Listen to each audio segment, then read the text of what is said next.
we got some news in the world of real estate today.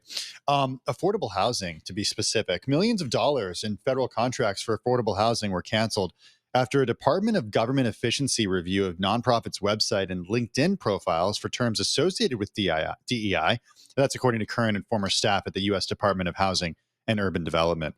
The canceled awards, Carol, include ongoing projects in more than 1,000 communities to address homelessness, disaster recovery, persistent poverty, and other housing issues. This, according to a list seen by Bloomberg City Lab. And this came from our own reporter, Kristen Camps, who covers housing and design. Housing policy is something that Leah Rothstein knows very well. She's a housing expert and author of Just Action, How to Challenge Segregation Enacted Under the Color of Law, which she co-wrote with her father, Richard. She joins us now from Oakland, California. So great to have you here with us and really timely, topical.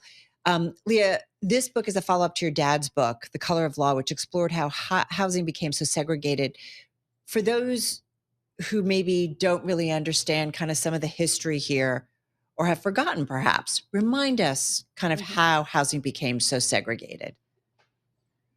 Sure. Well, the subtitle of The Color of Law is A Forgotten History of How Government Segregated America. So it's not uncommon to have forgotten this particular fact of our history.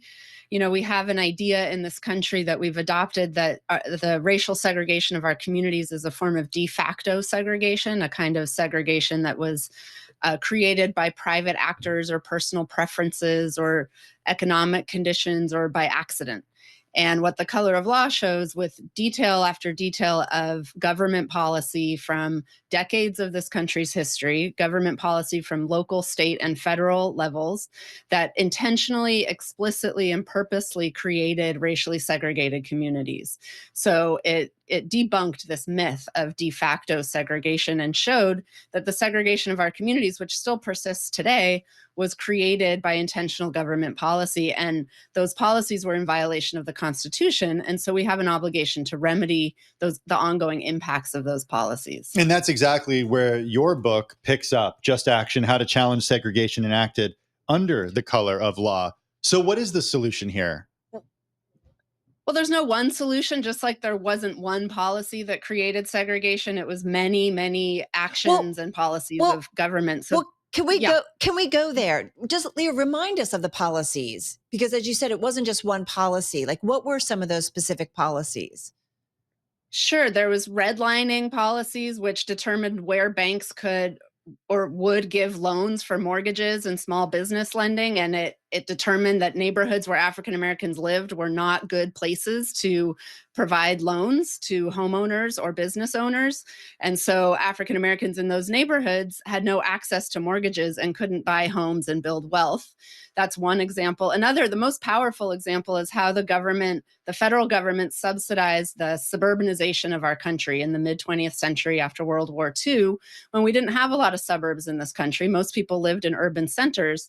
And the federal government, through the Federal Housing Administration, helped to subsidize developers to build the suburbs that we are used to today, and did so on the condition that those developers only sell their homes to whites. And this was explicit government policy written into the FHA manual, written into the deeds of the homes that these developers built, saying that the home could only ever be owned or occupied by whites. Now, those homes, when they were first built and sold, they were affordable for working families of any race. The white families that got into those homes got into home ownership when it was affordable. And those homes in suburban areas around the country are no longer affordable to working families. So the white families that got into them when they cost $100,000 in today's money built up wealth as those homes accumulated in value. Now they're worth several $100,000, in some places over $1 million.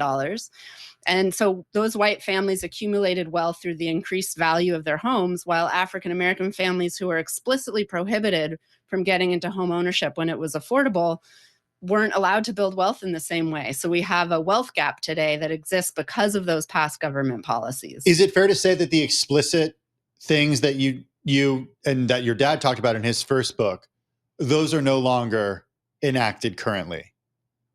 Many of them are no longer enacted as explicitly as they were. There's many policies and programs that have a racially discriminatory impact, if not an explicit intent, that are still, in place today.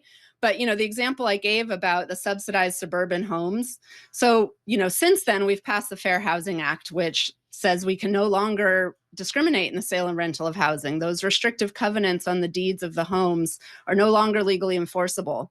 But even though those laws have changed, the situation doesn't just resolve itself when the homes in suburbs that were created through government subsidies, are no longer affordable to families who don't have intergenerational wealth. So they're not affordable to African American families who were denied the opportunity to build the same wealth that whites could. So this is how, even when those racially explicit policies get changed or revoked, the consequences are ongoing unless we take intentional action to change them. Okay, so that brings us up to speed to essentially today, and you said mainly the explicit policies are no longer there, but there are these implicit policies. I think that many would argue still do prevent homes from being built in certain areas, and do perhaps prevent more people from living in certain areas. And a lot of those Sure. happen on the local level, such as zoning. How do you look at that? Yep.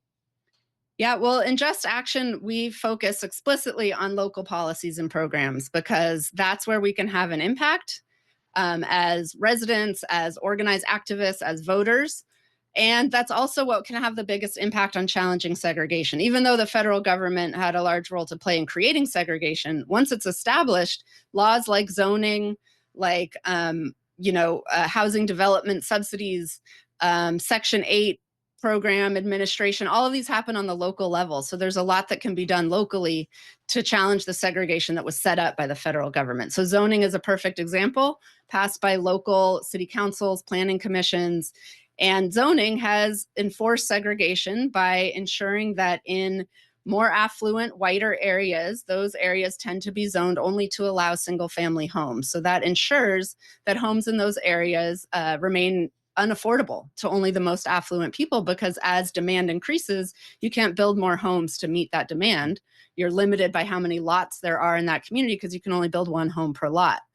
So some communities are challenging single family only zoning to allow more than one home per lot, which can open up access to that community to a broader range of households because there's a broader range of housing sizes and affordability options created.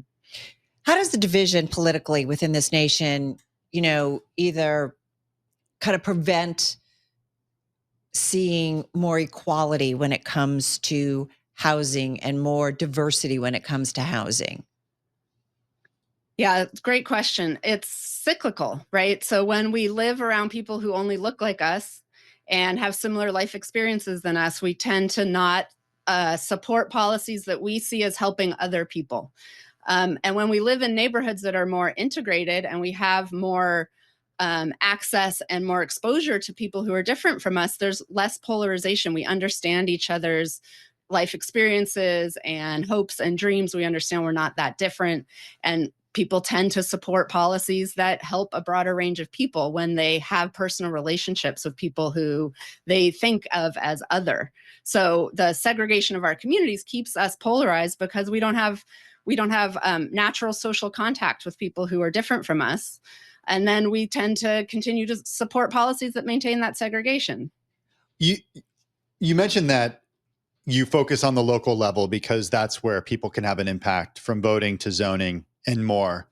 Can you share Mhm. with us some examples of communities in certain areas of the country that you think are doing this well, and why they're doing it well, how they're doing it well?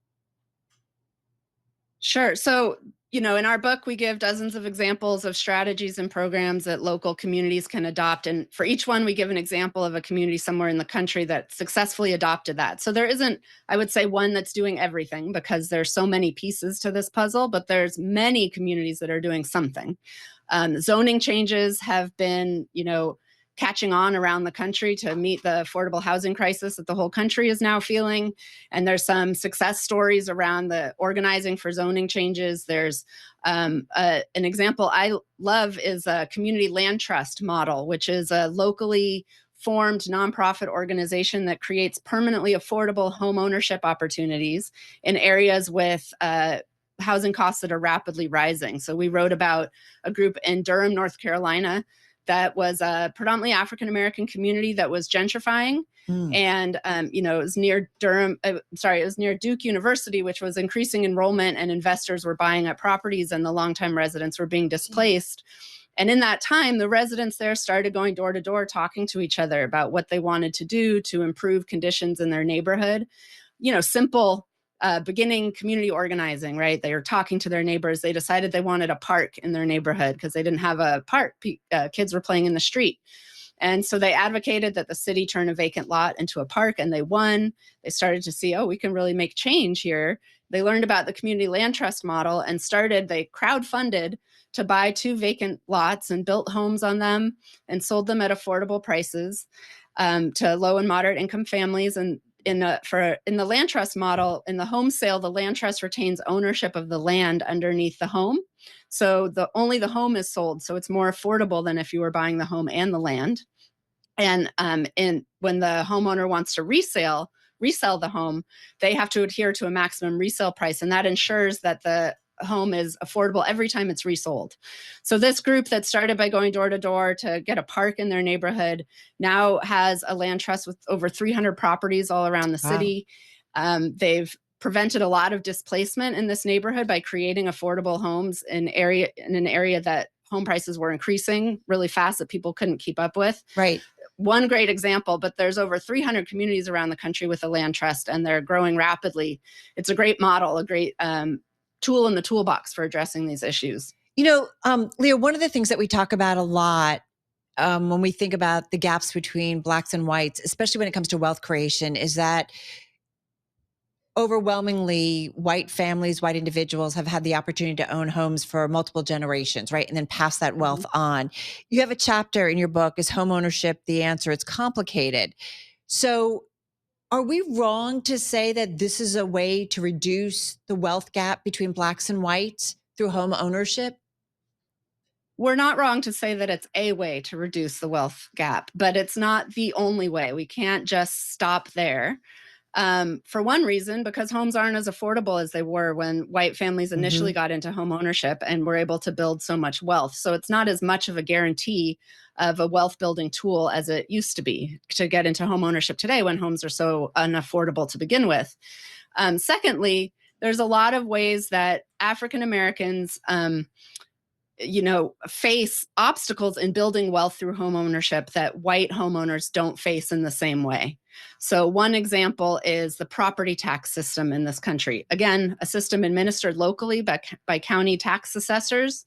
The way it works all around the country, and I won't get too into the weeds here on how it actually happens, but African American homeowners or homeowners in African American lower income areas are overpaying in property taxes relative to the value of their home compared to white homeowners who have higher value homes but are paying less in property taxes relative to that value.